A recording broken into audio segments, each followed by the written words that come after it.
in case you happen to be joining us because you're in town visiting family for Thanksgiving. We not only want you to feel welcome, but let me just make a comment about our current series that concludes today. We've been doing a back to the classroom kind of theme and approach. It included things like blackboards and books and assignments and all the rest. And today we come to the final. We've built a fair part of this series around the Boswick model for theological relationships in a family, covenant, grace, empowering, and intimacy. And last week we talked about how intimacy is shown in a couple's or even in a family's ability to communicate deeply and openly. But part of that communication inevitably is conflict. Conflict. We wish conflict were a choice, but it's a given. If you have two people who both think you're going to have conflict, it's not a choice, it's a given. However, how you manage it, that can be a choice. So I have a couple of people who've agreed to help me this morning. The first is Alana. I'm going to ask Alana to come out. They're both backstage because I didn't want them to see what the other was doing. And they're going to help me play a little game up here this morning. Alana, come right on up, right on over here. This is actually a pretty simple game. I'm going to ask Alana, first of all, can you tell us who you are? Because you and I actually just met out front, isn't that right? That's true. Your name is? Alana. Alana? Augustine, all right. And when you came to church this morning, you said, man, I hope I get to be part of the sermon. And God answered that prayer. So, now I'm going to ask you to play a little game with me, Alana, and it's a very simple game. It's a game called tic-tac-toe. All right? You should have practiced. Now, I'm going to give you, since you're a little bit on the spot, Alana, I'm going to give you the first move. So you're already at an advantage. Am I X's or O's? You choose what you wish. All kinds of choices. All right. Very good, Alana. Good choice. Huh. All right. Very good. Excellent. You're good at this game. Perfect. He's cheating on the Sabbath. I guess I won. Is that right? Yeah, we'll go with that. We'll go with that. All right, Alana, thank you very much. Now, if you would just stand here for a minute and send out Barry as well. Barry is one of our deacons, and he too arrived this morning and thought he was just going to be a deacon, but he's actually going to help me this morning. Come on over, Barry. Now, hang on one sec. Well, no, you can't tell. Come on over here. I'm going to hand you this, and I'm going to hand you this. And we're going to play just like we did with Alana, a game of tic-tac-toe. And since you're on the spot, you get to move first. So you go ahead. So that's a different approach, okay? Very good. All right. There we go. That doesn't seem fair. Well, I guess I won both games. Alana, come over here a minute. I want to talk to the two of you. So you can turn and face the congregation. You can share the mic back and forth. Where did you learn to play tic-tac-toe? Probably grade school. Grade school, Alana? Yeah, from my cousins. From your cousins? And you remember location? Home? School? Probably in the car. In the car, all right. Y'all are good people. I was afraid one of you were going to say during the sermon at church. But another question. Before we started to play, why didn't you ask me the rules? I thought you understood the rules. Okay. Alana? Yeah, the rules seemed pretty universal. Pretty universal. All right. One last question. Where did you learn to fight? That is, to have conflict with people you care about. Probably in school. School, okay. Probably at home. Home. Very good. All right. You all have been very helpful. Thank you. You can give them the mic back there. Thank you so much. I appreciate that. And I'm going to ask Richard if you would mind coming up and erasing this. So I want to point out, first of all, I want to say thank you so much to Alana and to Barry. They were very helpful, and it's a little bit awkward to suddenly stand up and you don't know what's going on, so I really appreciate that. here's the curious reality. I wouldn't have asked what the rules were either. I mean, it's tic-tac-toe, right? We're not doing rocket science. I would have done exactly what both Barry and Ilana did, and that is I would have assumed we all are playing by the same rules, right? I mean, tic-tac-toe. What's curious to me is we make that assumption, and we start playing, and then somebody changes the rules. Now we have a choice. Now we have a decision to make. Am I going to just keep playing? Did I lose? Are we going to fight over how to play the game? What exactly are we going to do now? Now, they were 50-50. Barry said, I learned to fight school, I learned to fight at home. Most of us, I would suggest, if asked the question, where did you learn how to do conflict? Most of us would probably say, at home. Watching mom and dad or watching siblings or being involved with them, that's where we learned it. And we have those rules kind of ingrained within us. We grow up with both spoken and unspoken systems of how it is that we do conflict. And then we grow up and we go to school. We end up at Loma Linda University. And we're in the dental office, in the dental clinic. As a dental student, we're making eyes over the patient, thinking, that's a nice person over there. We fall in love, we get married, and nobody ever stops to say, okay, what are our covenants? What agreements do we make about how to have conflict? Because the truth is, virtually all kinds of fighting, almost any kind of fighting I can think of, has rules. You can, in fact, bomb another country, and the place is going up in smoke, and there are still things called Geneva Conventions that you're supposed to follow, rules about how to have conflict.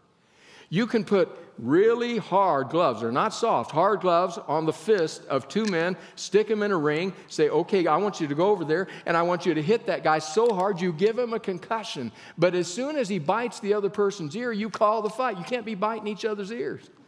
It's like, wait a second. You're wanting me to give him a concussion. That's only his ear. I don't care. That's the rules. Can't do that. Fighting of all kinds has rules or parameters or boundaries or limits. So we come to family. We come to marriage. And we have to ask the question, what are the ground rules? What are the boundaries of our conflict? In fact, maybe an even more basic question is to ask, does it matter to God? Does God have something that would inform us? If we come to this book, are there principles that might help us in how we manage conflict in our home settings? Parents and children, siblings, husbands, wives, spouses, whoever it is. And I think the answer to that is yes. But before we get there, let's talk a little bit about what helps create the problems.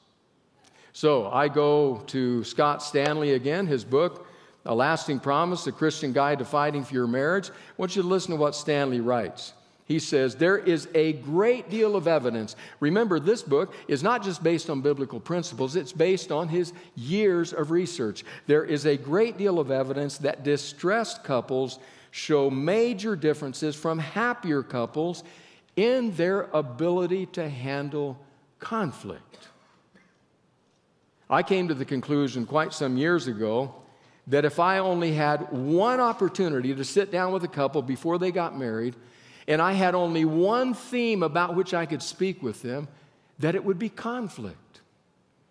You say, well, Randy, what about communication? What about sexuality? What about spirituality?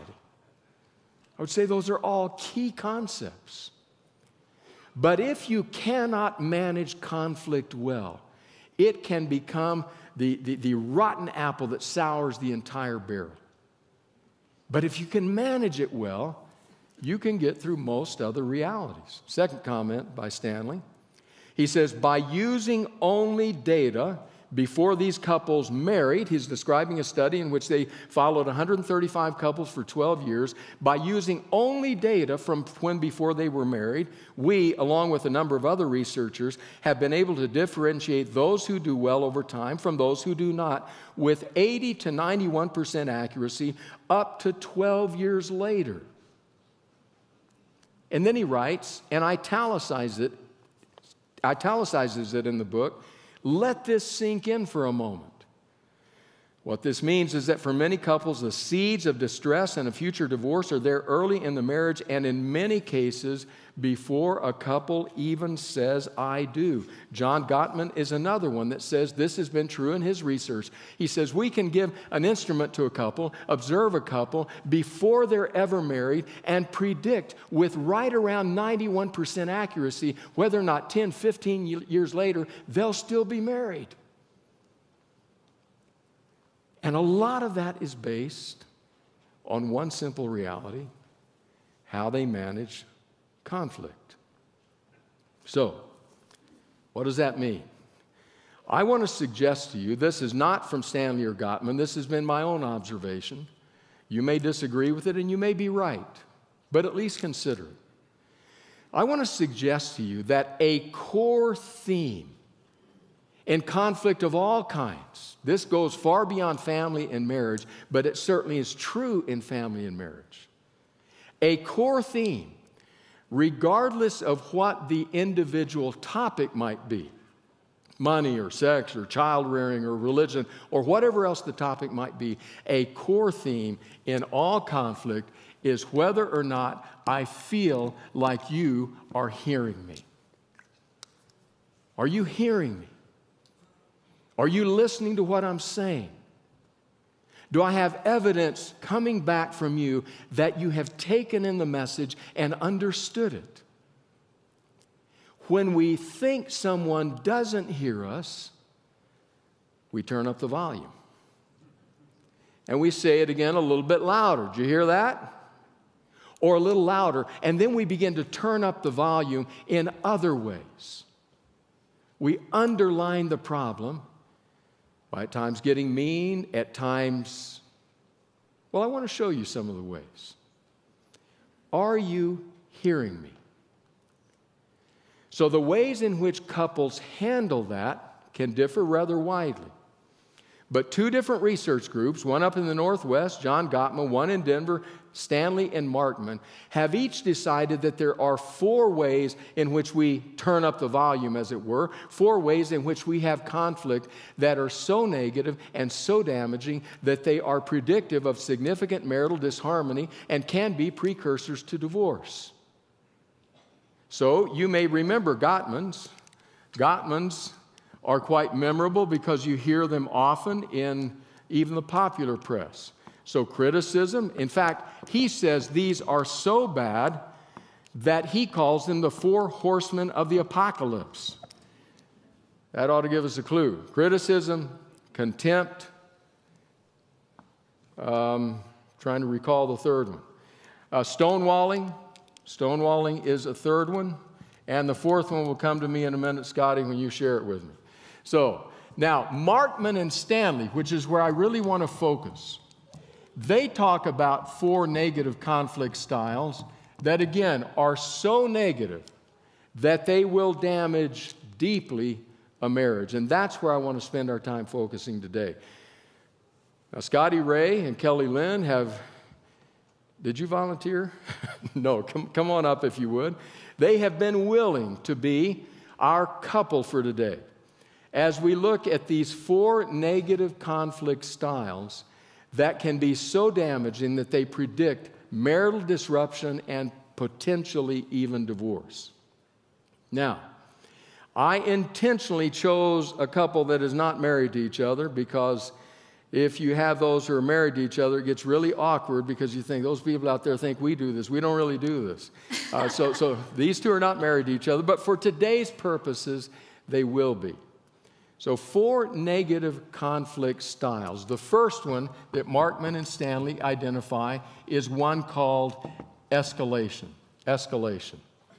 So our couple is getting ready for the day, in the bathroom, shaving, brushing teeth, combing hair, putting on makeup, doing all that stuff, getting ready for the day when this happens.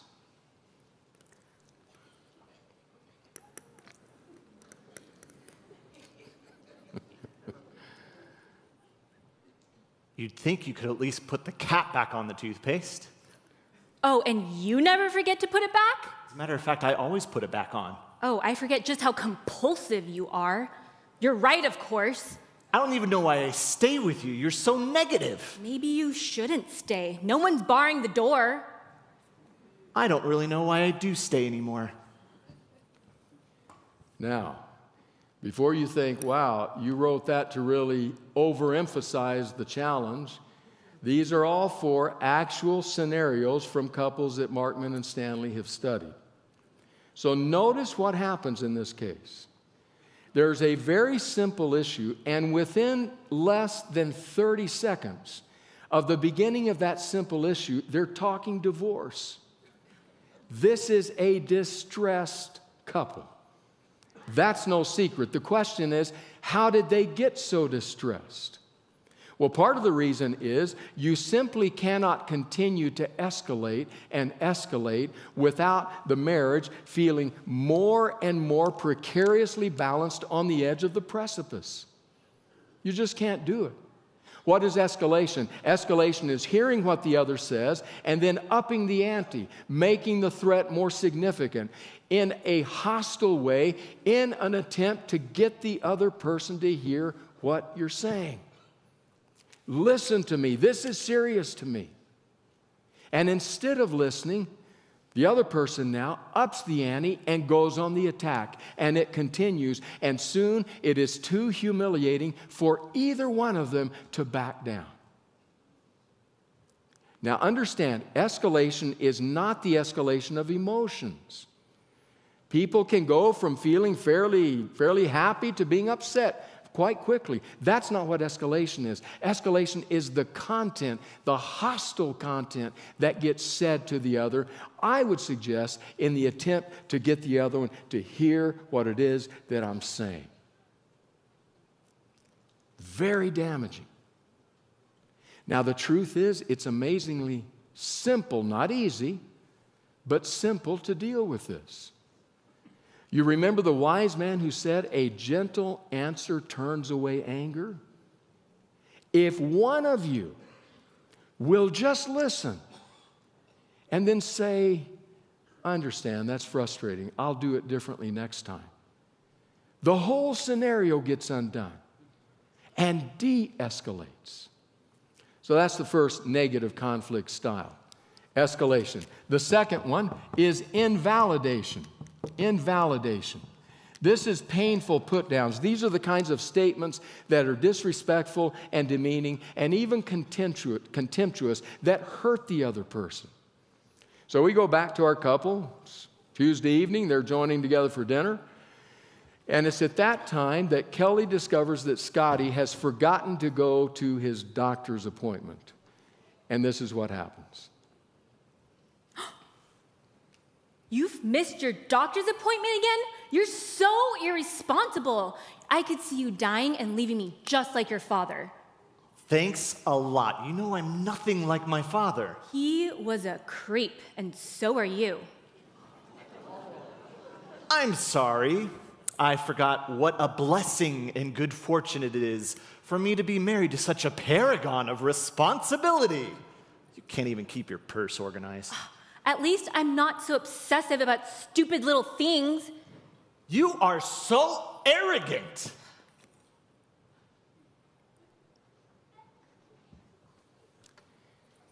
How'd you like to be at that dinner table? You can hear the contempt coming off of both sides of the table. Now, what's curious is that both Stanley and Markman in their research with invalidation and Gottman with his research in terms of contempt say that this one is the one that is the most predictive of damaging relationships for the future and potential divorce. The most predictive. because it demeans the other person and puts them down. It calls them names. It questions their judgment. It questions them as a person. It calls out things about them that they can't change, such as their family and other realities. And it does so contemptuously, exceedingly damaging. Again, part of it is in the attempt to get the other person to hear the point you're making, to hear the seriousness of your point. But the problem is, because you are so much on the offensive, the other one puts up a big defense, and the best defense is a good offense, so now they come after you. And very quickly, it spins out of control. Invalidation, contempt. But there's another one that Stanley and Markman talk about. This one they call negative interpretations. Negative interpretations could also be called mind reading, because what this approach basically says is, I know what you're saying, but what you're saying is not what you mean. What you really mean is, and then they tell you what you really mean. So, this is a pretty troubled couple, by the way, just in case you were wondering. So in this case, Kelly comes to Scotty. He's doing some of the bills, and it's like this time of the year. Christmas is coming up. She wants to go see her family for Christmas. They have a child involved, and yet Scotty's concerned about the finances. Can they afford to do this? This is what happens. We should start looking into plane tickets to go visit my parents this holiday season. I was really wondering if we can afford it this year. My parents are very important to me. Even if you don't like them, I'm still gonna go. I would like to go. Really, I would. I don't see how we can afford $1,000 in plane tickets and pay the bill for Joey's orthodontist. You can't even be honest and admit that you just don't even want to go. Just admit it. You don't like my parents. There's nothing to admit here. I enjoy visiting your parents. I'm talking and thinking about money here, not your parents. That's a convenient excuse. So the question becomes, when somebody tells you what you're thinking, how do you convince them otherwise?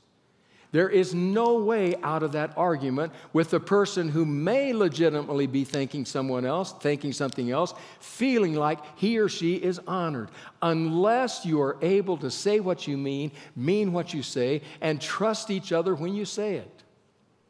Now, let's be fair to Kelly here. There may be some reason in the past for which she thinks Scotty doesn't like her family. That may be a legitimate concern. And then she just simply needs to say, listen, is this really about money, or is this about how you feel about my parents?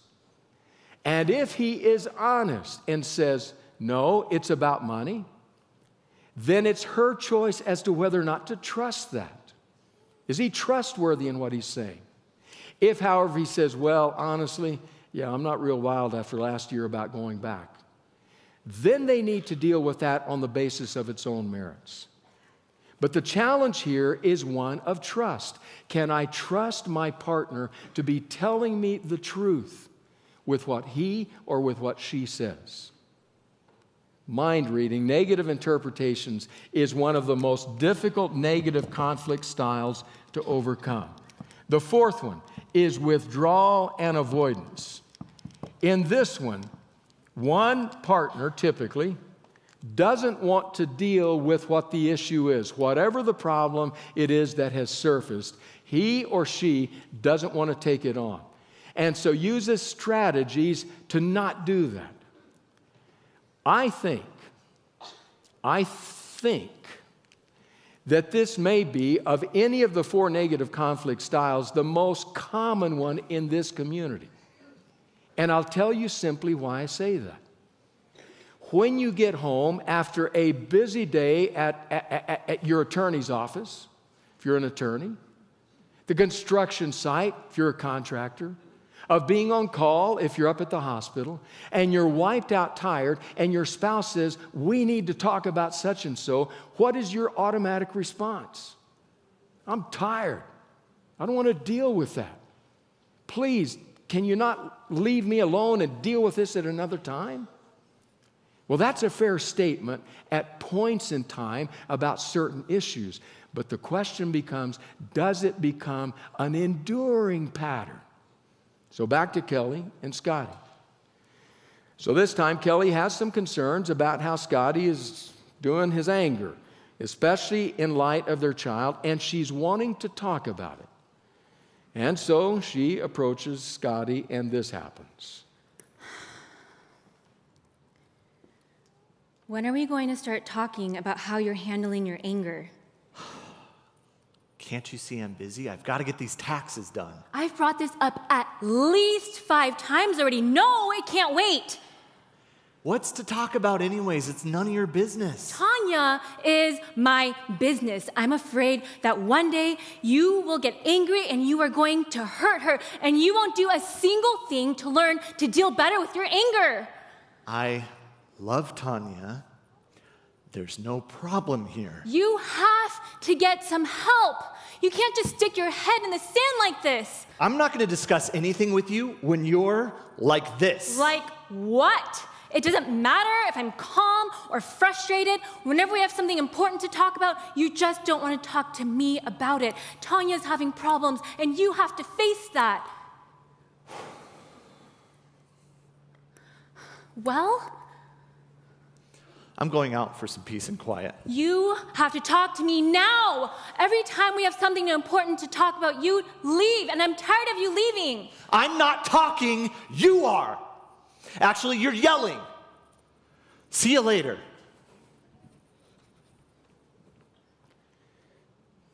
If you've ever been Kelly in this scenario, you know just exactly how maddening it can be to have an important issue and someone you love and the unwillingness to even recognize it, much less talk about it. Deeply challenging. One of the ways you can tell that this has been going on is when a fairly minor incident causes a rather major eruption. It's the proverbial balloon that it's getting bigger and bigger and bigger, and until finally it gets to the point that all it needs is one more and it explodes. Because there is so much in there already. People who use this to manage their conflict have great difficulty. In fact, curiously, Stanley says that in this case, as common as it is just that damaging. So then our question becomes, why focus on the negative? Both Gottman's team and Stanley and Markman's team both do that. And the reason is simple. They say if we can identify the things that will introduce poison into the relationship and eliminate those, then there is a vast array of ways in which we can interact and deal with conflict. Scripture would underline that as well. You will find many different passages, particularly in the wise man's writings, regarding how to deal with issues of anger and difference between people. So how do we do it? Let me first say this. I have come to the personal conclusion, you may disagree with this, but I've come to the personal conclusion that argument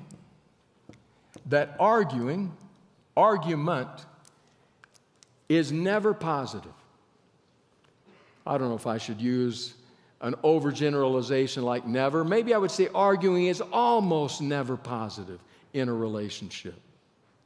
However, conflict is not only a given, but can be an opportunity to learn and grow. In other words, peace and quiet isn't all that it's cracked up to be, because since conflict is a given, if we can learn to do it in respectful ways, it actually can help us grow. So you say, is this just a problem of semantics? How can you say on the one hand that argument or arguing may never be positive in a relationship, but conflict can be an opportunity to grow? How can you say that? I would say it plainly and simply because I think these two realities have different goals. So let's take argument or arguing. It's a very important part of the fabric of our society. We've just come out of a time, and soon we'll go into another time, where politicians are running against each other.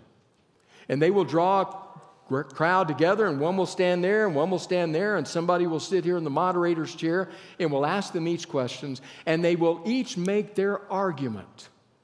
In essence, they're arguing against each other. Different visions for what will help their community, their society, their culture, whatever it is. And as long as we can stay civil, which seems to be a real problem these days, as long as we can stay civil, that has a positive role to play in society. Or take the legal profession. When there is a case that's being argued before a judge and a jury, each attorney, the prosecutor, the defense attorney, will stand up and will make their argument. They will try to convince the jury that this is true or that is true. They're making an argument. It has a deeply important role to play in our society. But understand clearly that the goal of argument or arguing is to win. That's what we're trying to accomplish when we argue. We're trying to win the argument. If between two people who are connected by a love relationship, the goal becomes win. I have got to win this. You're both going to lose no matter who wins. Because you've set up a scenario where it's win-lose. One wins, one loses, and truthfully, they both lose. However, when it comes to conflict thought of in the best ways, the goal of conflict is to understand. In other words, that's what I'm doing for the other person, understand, and to be understood. The goal then becomes a very different reality. Curiously, these two may sound a lot alike. There may be anger involved. There may be passion involved. There may be wrestling with feelings and with trying to make the other person clearly hear my point. But this, the goal of each, divides them dramatically. Because if I'm in a situation with Anita that we have or I have cast as win-lose, we're going to end up in a very negative space. But if we can both have the goal that says, I want to understand you better, and I would like you to understand me better, it's a very different outcome. So maybe the first step is to realize anger, feelings of despair, dejection, hope, disappointment, all of those are all part of the reality of conflict. But the question is, what are we trying to accomplish here?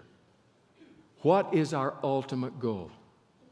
One of the most helpful things for me in terms of conflict, whether it be marital or family or even larger like a church, came from Scott Cormo, a professor of leadership down at Fuller Seminary, who said, if you can have a relationship that allows you to say or gives you the freedom to feel that this, whatever it is that we're facing, this will not undo us. This will not undo us. It alleviates you from the fear that often pervades fighting and leads it in a negative direction. If you can look at your mate, even in the midst of the challenge, and say, this will not undo us. We will get through this. It will not cause us to come apart. You strike at the foundation of one of the deepest fears that conflict creates. Because even if you don't have the fear that this is going to lead us to divorce, you do often have the fear this is going to ruin our Thanksgiving, this is going to ruin our evening out, this is going to spoil our week away. And if you can speak to that and say, this is not going to undo us, we're going to get through this, and then we're going to move on and have a good time. This will not undo us. Now, what about Scripture? What might Scripture have to offer us in this vein? We could go to the Proverbs, as we've done before in this series, but I actually want to go to the New Testament, to Ephesians chapter 4, which is the section of Ephesians where I think Paul makes his most incisive comments about how to live together in community. A lot of what he's going to say that I'm going to read is said against the backdrop of Ephesians 4:15, where he's talking actually about doctrinal differences, but he lays out a principle that applies to relational differences as well. In that context, he says, speak the truth, but do it in love. Speak the truth, but do it in love. So with that statement, Paul creates a bit of a tension between truth and love, a tension that always needs to be maintained, especially in the presence of conflict. Speak the truth, do it in love. If you don't speak the truth, the issue won't be fully resolved within you, because you'll look back and say, there's more to it than that I didn't say. But if you don't do it in love, the issue will be very difficult for the other person to swallow, because it will feel so mean-spirited. So against that backdrop of speaking the truth in love, I want to read just a few verses of what Paul says, starting in verse 25. This is all under the heading of instructions for Christian living. This is wider than just family, but what if we lived these in family? He starts in verse 25. Therefore, each of you must put off falsehood and speak truthfully to your neighbor, for we are all members of one body. Speak the truth, in other words. Be truthful about what you're saying. As you think about truth and being truthful, it will attack several of these negative conflict styles. Remember that we're part of one body. So he's balancing it with love. That's verse 25. Verse 26, he says, in your anger, do not sin. Do not let the sun go down while you are still angry. Now, there can be the temptation to be overly literalistic about that. I can remember that in our marriage. Anita's and my first year of marriage. We're up at, I don't know what time it was, 1 in the morning. And I'm saying, we got to get this settled before we go to bed. She's like, just go to bed. We can deal with this tomorrow. No, don't let the sun go down. Well, wait a minute, the sun already went down. But anyway, don't go to bed mad. Okay? Don't be overly literalistic. If you're overly literalistic, just the sun can't go down, move to Alaska. You can be mad all summer. Take what Paul is saying and its principle, which is keep short accounts. Stay up to date on your emotional issues. Don't let them build up. And again, we're dealing with one of the negative conflict styles. Keep short accounts. On to the next verse. And do not give the devil a foothold. So he's saying, keep short accounts. Don't give the devil a foothold. Do you know what a foothold is? If you look it up in a dictionary, a foothold is a place where you can put your foot so as to further project you in the direction you're already wanting to go.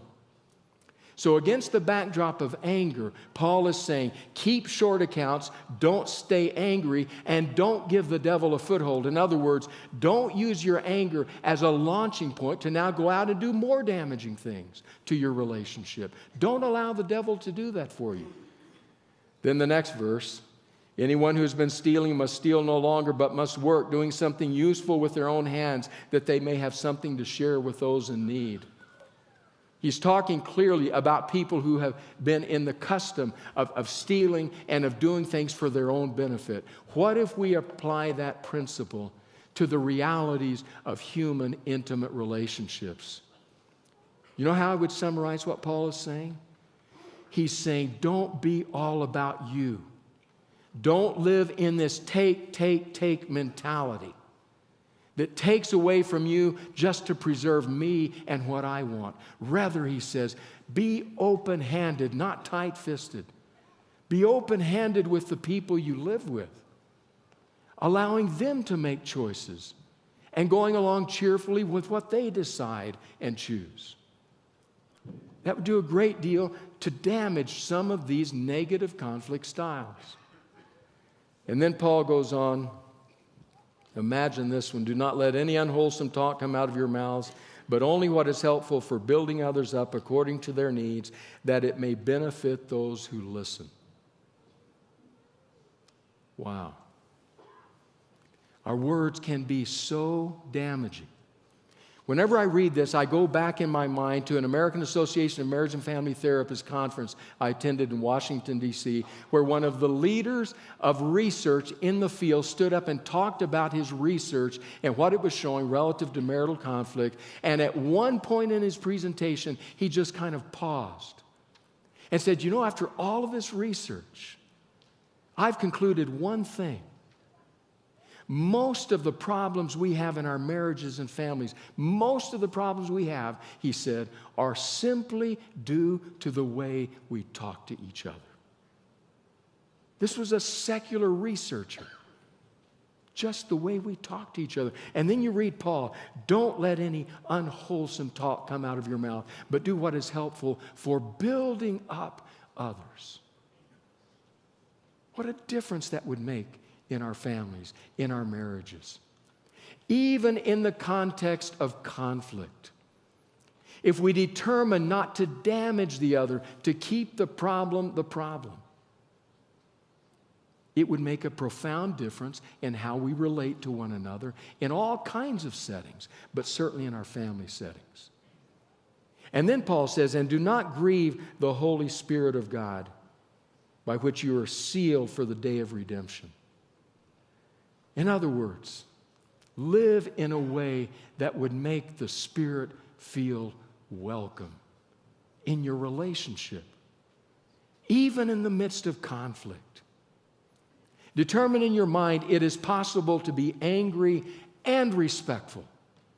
It's easy to be angry and disrespectful, but it's possible to be angry and respectful and create space for the Spirit in your relationship.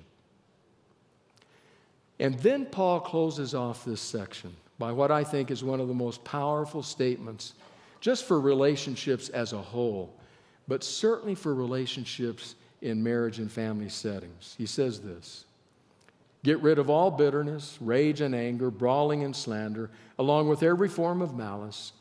Be kind and compassionate to one another, forgiving each other, just as in Christ God forgave you.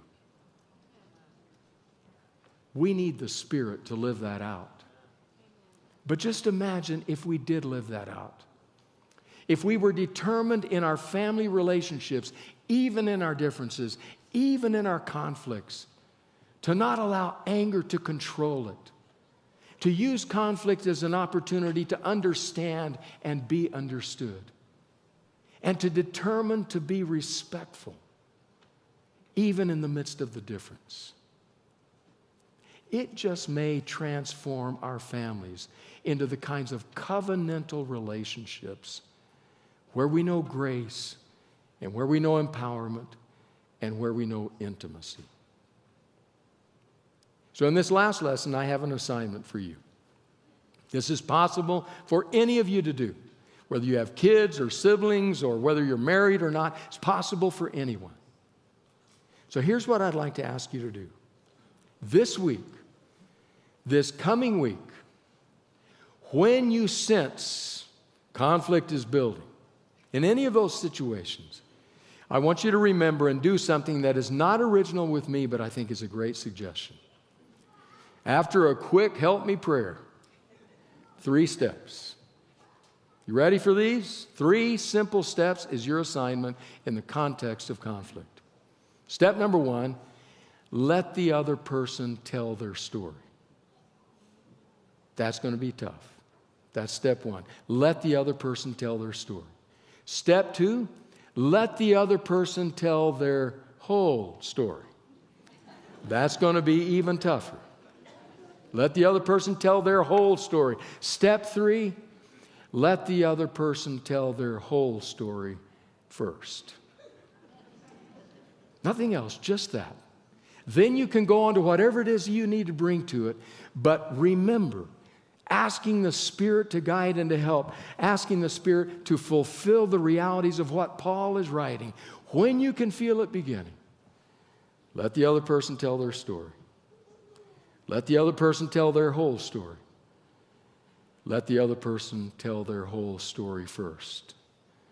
And may God bless you, and may God help us all. Gracious God, thank you. Thank you that it matters to you how we conduct our relationships, and that we can look to you to understand how you treat your family and then pattern ourselves after that. We ask for your presence, your grace, and your blessings. In Jesus' name, and all God's people said, Amen.